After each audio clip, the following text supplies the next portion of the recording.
You see, the culture in your business is not something that is written. Okay, in fact, culture in many businesses is not something you can read in a policy document. It's not something you can read in a culture handbook. No, it is the decisions around what you tolerate, what you advise, what you inspire, what you stand for. Okay, what exactly is that organization standing for? What are the values? Okay, what is the guiding principle? What guides us? What guides the decision? When you want to make a decision, what do you look to? The culture of an organization is determined when an employee of that organization can make a decision and it is the same decision another employee would have made. Okay, the boss will make a decision. The employees will make that same decisions if that decision was in front of them to make. Okay, that is what determines a culture. When you have a culture, that is the test of a culture. That is the measure of a culture. You go into a cultural environment, you want to know, are these people, how do they approach their customers? Okay, the way one employee approaches the customer is the same way another employee would approach that customer within that business. And we say that business has successfully created a culture. Okay, but then again, culture can be both negative and positive.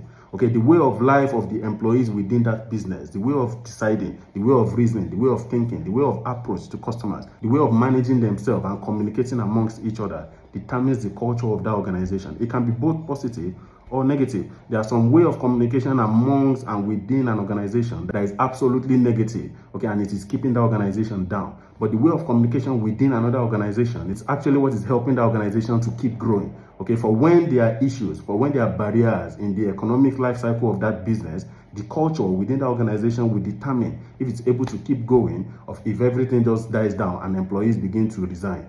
Okay, so when a little thing happens in that business and everybody is resigning, running away, it shows the kind of culture you have developed within the business. So culture comes from leadership and value system. Okay, what do you believe and what are you embedding within the cultural fabric, within the thinking fabric, the knowledge fabric of that business? Okay, that determines the culture. Okay, so when A makes a decision and B makes the same decision and C and the boss and everybody makes the same decision and they see a wrong and they see it from the same perspective, then you know a culture is within that organization. Culture can be very wide, okay, it goes beyond this, but this is the foundation. And in many cases, if you understand this, you can then begin to create certain kind of culture within your own business and begin to measure it to know, okay, what is the culture of my business? Okay, so you know, even if you are not in the business, you know the kind of decisions your staff will make.